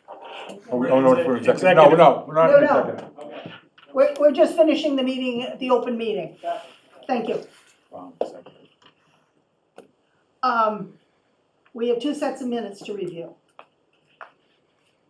November 16th and December 21st. I sent Gail a slight change to November 16th today because the name of the attorney for Mr. Cardarelli was misspelled.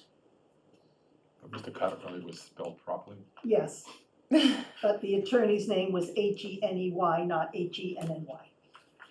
So I sent that to Gail. It's been edited. Thank you. Any comments? So, November 16th meeting, everyone here can vote. why are the highlights in there? In the- Those are the edits that, these are amended minutes. You approved them at the last meeting. They've been amended. That highlighted section is an amendment. It was inaccurate. Oh, It didn't clearly state that we determined that we didn't have the ability to restrict the use. I'm not sure I of want the that easement. attributed specifically to me, but that's fine. I mean, I guess I did say Yeah, that. you did say that. I did say that. Yeah, But I don't know that I determined it, but I did say that. concluded. Yeah. So are we good with the November 16th minutes? Yes. I'll take a vote. Captain, are we good? Yeah, we're okay, Ryan. Catherine, Yeah, approved. James, Approved. Brian, Approved. Karen. Sean, Approved. and Sarah says approved. Okay. These are amended minutes. Okay, December 21st minutes. Brian, Sean, and I can vote on them. I wasn't here yet. You weren't here either? I wasn't No. here. It's my daughter's birthday. So they were very brief. They were the 15 Lincoln Ave and the continuation of the 2 Blossom Lane. Good for me. So we're ready to vote on them? Yep. I move to approve the minutes of December 21st. You have a second? Second. Second. Okay. Sean? Approved. Brian? Approved. And Sarah approves. That was a tough call. Huh? That was a tough Okay. call. No offense on that one. I'm looking back at the other vote, I should have gone the other way. I was wondering why you didn't. I should have, in hindsight. My ass You were off. arguing it. Huh? You were arguing it. I was, but I just, when it was all said and done, they got to where I wanted them to be. Right, Right about that's it. the problem, yeah. They They that got to was. where I wanted them to be. Yeah. And everything else was just white noise as far as I was Tragedy, concerned. yeah. Right. I think a lot of it was because of 3 years of construction and neighbors being inconvenienced. Right. It's gonna be appealed. So, Gail? Yes. you on? Our next meeting, are we doing 3:15? Are we skipping 3:1? That's what you did, that's what you requested. And you've notified the application you received? I have, Okay, and he was fine. okay. So our next meeting will be March 15th. I don't know what I said before, whether I said April or March, but we're not meeting in 27th, February. Because I had originally switched the February meeting to March 1st, but then it's so close to the 15th that we decided that didn't make sense, okay? March 15th. Nice. Having said that, Yeah. being prepared, I got a letter I forgot to bring with me, a letter of resignation. However, Were you ever here? well, that's debatable. In the letter, it would state that I was in my resignation and I would stay on it as maybe an alternate until a position was filled.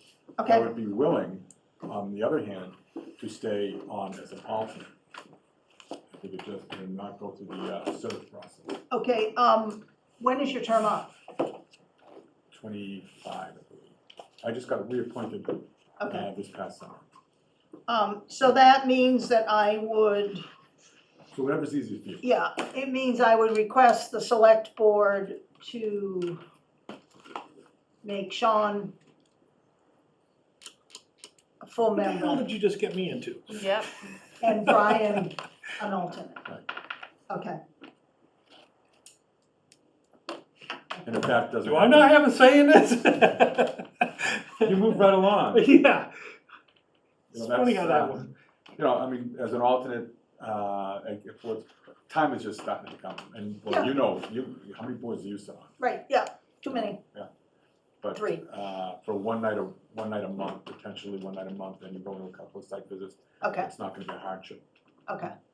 But if the select board in their infinite wisdom wants me off, Okay. I guess I would have to abstain. Yeah, I think so. Okay. I'll look into that. What's your problem? My husband really wants me to resign, but I don't know who will get to take my place, so we'll Well, I've see. got someone lined up that was gonna take my place. Do you? Well, let's talk Well- after this. Well, I Well, think we have to post it anyway. I think that what we need to do is as of June 30th, can you last until June 30th? I can try. What happens on June 30th? March, April, May, 4 more meetings. You look like you checked out tonight. Terms are up, I did a great job tonight. You terms, were awake. terms are up on June 30th. So, and Jim Dietrich's term is up. No, Jim wants off too, doesn't he? Yeah, but he kind of vacillated when I talked to him at the site visit, I so. mean, you know, he- Sarah, I only signed back on to Right, see to through the the 40B. 40B. So I think that what we should do is to, for June 30th, is to advertise the ZBA is looking for members. Okay, and then if we got enough. And okay, see how many people That's great. Yeah. Let's come see if we can forward, get some good and then people. we can, And then if we've got a goodly amount of people, Yeah. then I'll resign as Yeah. well. Since we're having the conversation, my term ends June 30th too. oh, are you gonna stay on? I really can't, as much as I want. All right, so Oh, maybe well, I wanna can join that stay- crowd, I can't either. Well, you don't have, you're, All right, we will But I would. figure this out. Maybe I can stay on a little. I don't want to leave the town in a terrible position. I but- would be the but only this one. is- Sean and I. You're the But let's see OG. what kind of apple. Let's see what the apple. I'm gonna be ill. let's see I don't- what June 30th comes up Let's with. see what June 30th Why don't brings we, because um, I'm not gonna leave the town in a terrible Okay, position, let but I me also have Go, kids and go out now. find some people on the street. No, let's start Legion. advertising I think the we'll just- ZBA now. Go to the Legion, go to the Okay. Bluebird, someone will be there. We'll start Sign this paper. advertising, the ZBA now, and see what we get. I'm of the same mind as Catherine, that I don't wanna leave the town at large. But Okay. I think the sooner you put it out there, the Okay, more Let's see what candidates we happens. might. You know, when I was elected. I'm sure after the I was- 40B, everyone's gonna wanna come on. I know, cause that looked like so much fun. Well, and again, everything else we've done The reason I recently. didn't resign right after the election was because I wanted to see the 40B through, Me too. Yeah. and then I wanted to see this This through. one. When my term was up, I felt like I could, Right, you know, right. in the middle of 40B. So are we ready to Well, we don't have to do it. adjourn? Well, John I do Benares, think he- that he part of the resigned. appeal of joining right now is that it's When is not my gonna be term up? 40B. That's all I wanna know now. What, Sean, what do you want? When is my term up? That's Well, all I look wanna at know. It's on the website. Never. It's on the website. 2030. Do I have a motion to adjourn? Motion to adjourn. Second. Second. All in favor? Aye. I Okay, thank you.